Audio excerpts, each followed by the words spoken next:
안녕하세요. 반갑습니다. 오늘도 해송교회 온라인 주일 가정예배 나오신 모든 분들을 진심으로 환영합니다. 이제 성탄절이 얼마 안 남았습니다.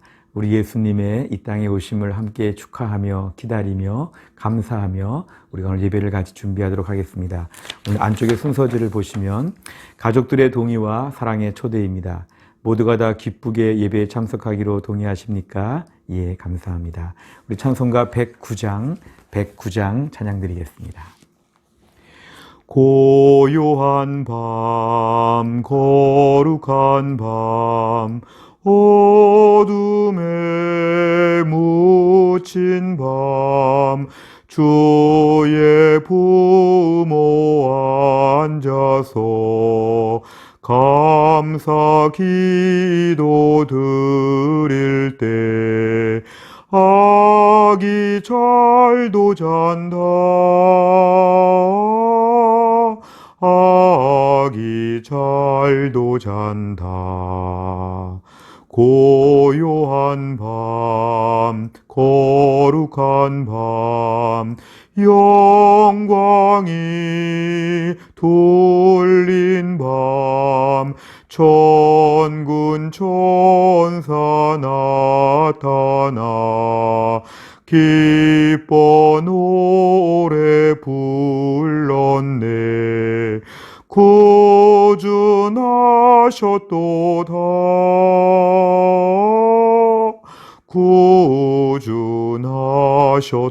구준하셨도다. 고요한 밤, 거룩한 밤, 동방의 박사들 별을 보고 찾아와 꿇어 경배 드렸네. 구준하셨도다.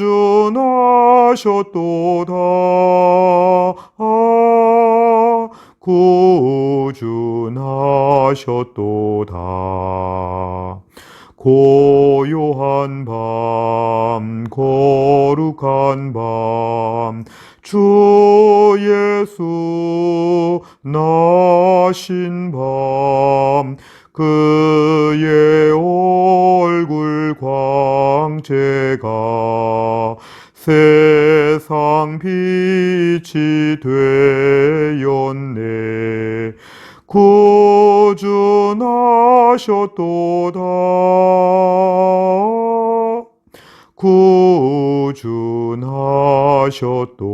구준하셨도다. 아멘. 하나님 말씀은 마태복음 16장 16절입니다. 마태복음 16장 16절의 말씀 다 같이 읽겠습니다. 시몬 베드로가 대답하여 이르되 주는 그리스도시요 살아계신 하나님의 아들이시니이다. 아멘. 우리가 오늘은 이 말씀을 중심으로 해서 그리스도의 뜻에 대한 주제를 가지고 함께 하나님 말씀을 나누겠습니다. 오늘 먼저 질문과 답, 오늘 웨스트민스터 소요리 문답의 23번째 질문과 답을 같이 읽겠습니다. 그리스도가 우리의 구속자로서 하시는 직무가 무엇입니까? 답을 같이 읽겠습니다. 우리의 구속자이신 그리스도는 그의 낮아지시고 높아지신 두 상태에 있어서 예언자와 제사장과 왕의 직무를 수행하십니다. 아멘. 우리가 함께 배울 내용을 가지고 이 시간 하나님 말씀을 진행하도록 보겠습니다. 먼저는 그리스도의 직무와 지위에 대한 서론에 대해서 말씀을 드리겠습니다. 우선 우리가 오늘 배울 내용은 웨스트민스터 전체 소요리 문답 중에서 우리가 1번부터 3번까지 이 내용은 전체 서론이라고 했습니다. 우리 인생의 목적은 무엇이며 또 인생의 목적을 위해서 무엇을 주셨으며 그 주신 바 성경의 기본 내용은 무엇이다. 이런 내용이 앞에 세 가지 내용에 나와 있었습니다. 그렇다면 네 번째 4문부터 38번까지의 이 긴 내용을 통해서는 우리가 하나님은 어떤 분이신가를 우리에게 소개하고 있습니다. 하나님은 어떤 분이신가? 전반부에 대한 부분인데요. 39문부터 107문까지 뒤에는 하나님 무엇을 요구하시는가? 후반부가 나오는데 우리 앞부분을 먼저 보시면 4문부터 38문까지 해서 우리 앞부분 배운 내용에 이런 게 나와 있었죠. 하나님은 누구신가? 하나님은 삼위일체 하나님이시고 하나님은 어떤 속성을 갖고 계시고 하나님께서는 어떻게 작정을 통하여 우리를 인도하시는가 하나님의 작정에는 창조와 섭리가 있다고 했습니다. 하나님에 대한 말씀들을 많이 배웠는데 그 다음 배운 내용은 이것이었습니다. 우리 인간들이 얼마나 범죄하였는가 우리가 얼마나 절망적인가 우리가 얼마나 완악한가 이런 우리의 모든 죄와 허물에 대한 우리의 모든 절망에 대한 이런 부분들을 저희가 함께 배웠습니다. 그러면서 누군가 우리의 구원자가 되셔야 되지 않겠는가? 우리의 구원자는 누구인가? 지난 21문 21번째부터는 드디어 구속자이신 우리가 예수님에 대하여 함께 하나님 말씀을 같이 배우게 되었습니다. 우리 예수님은 어떤 분이신가 내용이 쭉 나오는데요. 특별히 우리가 본격적으로는 오늘 23문부터가 우리 예수님에 대한 부분을 잘 설명해 주고 있습니다. 우리가 오늘 답에도 나와 있지만 우리 그리스도에 대하여서는 예수님의 두 가지 지위가 있습니다. 그게 뭐냐면 낮아지시고 높아지셨다. 이 두 가지 예수님의 지위가 있고요. 예언자와 제사장과 왕의 직무, 우리 예수님의 직무, 직분에 관한 것이 세 가지가 있습니다. 그래서 우리가 오늘 내용은 앞으로 배우게 되는 28문까지 나와 있는 내용 중에서 한 번에 또 서론이라고도 볼 수 있습니다. 오늘 23문을 통하여서 그리스도의 뜻을 우리가 포괄적으로 배우게 되고요. 그 다음에 24문에서는 그렇다면 예언자이신, 다른 말로 하면 선지자이신 우리 예수님에 대하여 그 다음에 25문에 가서는 이제 제사장이신 예수님에 대하여 26문에서는 왕이신 예수님에 대하여 우리가 차례차례 말씀을 배우면서 예수님의 직무에 대한 부분을 저희가 함께 공부하게 되겠습니다. 그리고 나서는 27문에 가서는 예수님의 낮아지신 상태, 28문에서는 높아지신 상태 이렇게 해서 어떻게 보면은 세 가지 예수님의 직무와 두 가지 예수님의 직위에 대해서, 지위에 대해서 우리가 함께 배우도록 하겠습니다. 우리가 오늘은 28문까지의 내용의 작은 서론이라고 보시면 되겠습니다. 우리 두 번째를 보시면 그리스도, 메시아, 기름 부음 받은 자 그랬습니다. 사실은 그리스도라는 말은 헬라어입니다. 신약 성경은 헬라어로 쓰여져 있죠. 그런데 구약 성경은 히브리어로 쓰여져 있습니다. 이 히브리어로 볼 때는 그리스도라는 말은 본래 메시아라는 뜻입니다. 우린 메시아가 보통 구세주 이런 뜻으로 우리가 많이 쓰고 있죠. 메시아가 오셨다, 메시아. 일반적인 사람들도 많이 쓰고 있는데요. 원래 이 메시아, 신약으로 말하면 그리스도. 이 말의 뜻은 원래는 기름 부음을 받은 자 이런 단어의 뜻이 있습니다. 기름 부음을 받은 자. 특별히 구약 시대에서는 예언자를 세울 때나 제사장을 세울 때나 왕을 세울 때는 특별히 이 직무를 맡은 사람들 앞에서 기름을 부었습니다. 기름을 부으면서 이제 이 사람들을 다른 사람과 구별된 하나의 특별한 자리에 세우는 과정이었습니다. 그래서 구별된 자로서의 이 세 직무가 있는데요. 무엇보다 여기에서 기름을 붓는다고 하는 그 뜻은 이런 것인데요. 사실은 어떤 성령의 역사, 하나님의 능력을 의미하죠. 예언자의 일을 감당한다든지 제사장의 일을 감당하든지 왕의 일을 감당할 때는 자신의 실력과 자신의 힘이 아니라 성령의 능력, 하나님의 도우심으로 그 일을 감당한다. 그러면서 그 일이 매우 중요한 일임을 우리에게 암시하고 있습니다. 사실은 이렇게 어떤 선지자를 세운다, 예언자를 세운다 이런 것은 하나님 말씀을 가르치는 역할입니다. 예언자, 선지자 다 같은 뜻인데요. 하나님 말씀을 맡아서 가르치는 자. 하나님 말씀을 먼저 알고 그 말씀을 하나님께 받아서 그대로 전달하는 자. 이 역할을 감당하는 것이었죠. 그래서 하나님 말씀으로 이스라엘 백성들을 이끌기 위하여 하나님 예언자, 선지자를 하나님 특별하게 구별되게 세우셨습니다.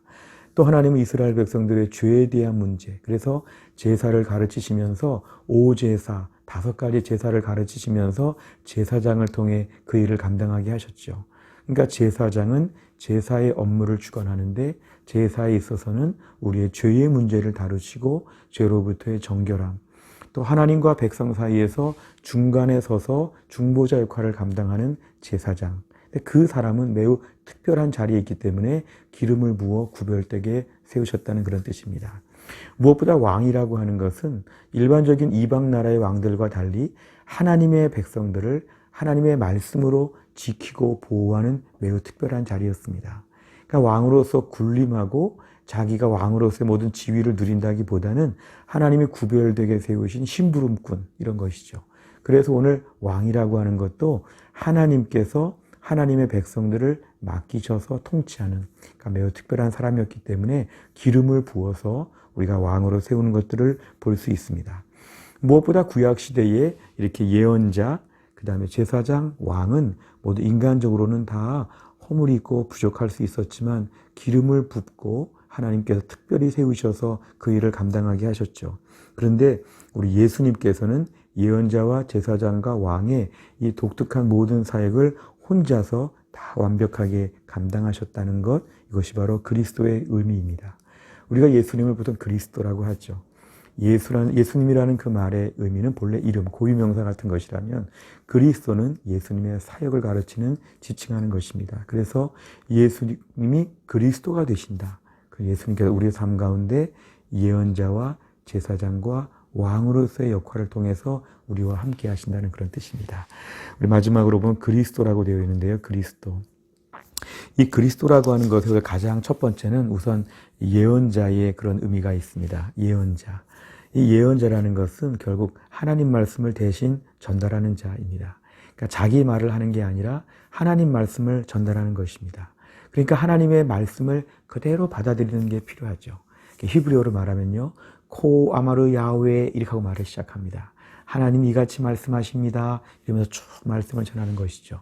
결국 백성들 앞에서 하나님 말씀을 전한다. 우리 예수님께서는 이 땅에 오셔서 물론 십자가에서의 대속의 죽으심을 위해 오셨지만 예수님은 공생의 기간 동안에 하나님 말씀을 많이 가르치셨습니다. 얼마나 잘 가르치셨냐 하면 요한복음 6장 14절에 보니까요. 그 사람들이 예수께서 행하신 이 표적을 보고 말하되 이는 참으로 세상에 오실 그 선지자라 하더라. 예수님은 하나님 나라에 대하여 하나님 말씀을 잘 증거하셨기 때문에 선지자로서의, 예언자로서의 그 역할을 잘 감당하셨음을 우리가 알게 됩니다. 많은 사람들은 예수님의 가르침 보고 깜짝 놀라게 됐죠. 어떻게 이렇게 하나님 말씀을 잘 가르치시는가? 하나님 말씀을 가르치는 역할을 감당하셨다는 것입니다. 두 번째는 우리 예수님께서 제사장의 그런 역할을 감당하시는데요. 그리스도의 뜻 중에 제사장. 결국 제사장은, 인간 제사장은 어떻게 보면 짐승을 잡아서 인간의 죄를 대신 씻기 위하여 앞에서 모든 제사를 집행하는 것입니다. 그런데 우리 예수님께서는 직접 자신의 몸을 가지고 제사를 드리셨습니다. 그러니까 어떻게 보면 제사장인과 동시에 제물이 되어 주셨습니다. 자신의 몸을 속죄의 제물로 삼으셔서 예수님은 제사를 드리시면서 우리를 위한 대속의 제사를 드리셨죠. 그래서 예수님은 제사장으로서의 의미가 있습니다. 영원한 제사, 단 한 번의 제사를 통하여 우리를 모든 죄에서 완전히 씻겨주시는 그 제사를 예수님이 드리셨죠. 예수님의 몸을 제물로 바치시면서 영원한 제사를 드리셨습니다. 그래서 예수님은 히브리서 10장 12절에 보면 오직 그리스도는 죄를 위하여 한 영원한 제사를 드리시고 하나님 우편에 앉으셨다. 예수님은 제사장으로서의 직무를 위하여 영원한 제사를 단번에 드리셨다. 여기서 한 가지 더 알아야 될 것은 제사장의 역할 중에 중보자 역할, 하나님과 백성 사이에서의 중간의 역할. 어찌 보면 자기의 죄로 말미암아 직접 하나님께 나아갈 수 없을 때 인간 제사장이 그 역할을 감당하신 것처럼 예수님이 길이요 진리요 생명이시라고 하셨기 때문에 예수님을 통하여서 하나님께 나아갈 수 있고 예수님 오늘도 우리 위해 기도해 주시고 예수님은 제사장, 중보자로서 역할을 감당하신다는 것입니다. 우리 마지막으로 우리 예수님께서는 왕이 되어 주신다고 했습니다. 이 왕이라고 하는 것 사실은 성부 하나님으로부터 모든 권세를 받아서 교회와 온 우주를 다스리고 계시는 왕으로서의 그리스도 예수님을 우리에게 가르쳐 주십니다. 어떤 교회에 대한 영적 권위, 권세, 세상 모든 것, 우주 만물에 대한 권세, 이 모든 것을 가지신 가장 완벽한 왕으로서 예수님은 그리스도가 되십니다. 세상의 왕은 때론 무능하고 때론 부패하고 때론 부족할 수 있지만 우리 예수님은 가장 완벽한 왕으로서 이 땅에서 우리의 모든 것 가운데 통치권을 행사하신다는 것입니다. 마태복음 28장 18절에 보면 예수께서 나와 말씀하여 이르시되 하늘과 땅의 모든 권세를 내게 주셨으니 예수님께 모든 권세와 능력이 다 부여되었다는 것입니다. 그래서 예수님은 그리스도 왕으로서 우리를 통치하고 다스리시고 돌보시고 책임져 주신다는 것입니다. 우리가 오늘은 이 세 가지 예수님의 직무에 대하여도 배우고 전반적으로 앞으로 배우게 될 그리스도의 사역에 대한 부분들을 함께 나누었습니다. 무엇보다 그리스도의 뜻, 세 가지 직무에 있어서 오늘날 예언자와 제사장과 왕의 직무를 수행하시는 기름 부은 우리 예수님에 대한 그리스도의 모든 사역 우리가 배워가면서 성탄절이 점점 가까워오고 있을 때에 우리를 위해 이 땅에 오신 예수님이 얼마나 귀한 분이신지 그 예수님 말미암아 지금도 우리가 하나님 말씀에 대하여 하나님 모든 죄를 대속하는 십자가의 사랑을 의지하여 오늘도 우리를 영원토록 돌보시고 보호하시는 이 모든 예수님의 사역 가운데 우리가 오늘도 얼마나 안전한가 얼마나 감사한가 이런 귀한 믿음을 다 회복할 수 있기를 간절히 바랍니다. 기도하겠습니다. 하나님 아버지 감사합니다. 오늘도 우리가 성탄절을 앞둔 주일날 오늘 예수님이 그리스도이심에 대하여 배우고 그리스도의 뜻에 대하여 배우게 하심을 감사합니다. 이 죄 많고 눈물 많고 후회가 많고 복잡한 세상 가운데 오늘도 이 땅에 오셔서 우리의 메시아 구세주가 되시고 우리에게 그리스도가 되신 주님 무엇보다 영원한 제사장으로서 우리 죄를 단번에 다 씻겨주시고 자신의 몸을 제물로 바치셔서 우리를 위해 십자가의 사랑을 보여주신 주님 오늘도 우리에게 말씀하여 주시고 감동을 주시고 오늘도 우리에게 하나님 앞에 나오게 하시고 오늘도 우리의 모든 어려움과 근심과 염려와 험악한 땅에서도 우리를 돌보시고 지키시고 보호하여 주심을 감사합니다. 무엇보다 이 땅을 살면서 그리스도로 이 땅에 오신 예수님, 우리 예수님의 사역을 생각하며 매일매일 기뻐하며 감사하며 살게 하여 주시고 오늘도 이 땅 가운데 우리를 혼자 내버려 두지 않으시고 날마다 우리와 동행하시고 함께 하시고 날마다 우리 안에 참된 소망이 되시는 우리 예수 그리스도를 붙잡고 믿음으로 담대하게 살게 하여 주옵소서. 하나님의 성탄의 즐거움을 회복하게 하여 주시고 새 소망이 되어 주시는 우리 예수 그리스도의 그러한 모든 성탄의 즐거움으로 삶의 슬픔과 어려움을 헤쳐나가고 이겨낼 수 있도록 우리 모두를 회복시켜 주옵소서. 감사드리며 예수님의 이름으로 기도하옵나이다. 아멘. 오늘 제가 순서지에 1번부터 4번까지를 제가 인도했습니다. 우리 5번과 6번을 잘 인도하시면서 함께 기도하시고 마무리하면 되겠습니다. 우리 또 한 주간 동안도 믿음으로 승리하시기를 바랍니다. 감사합니다.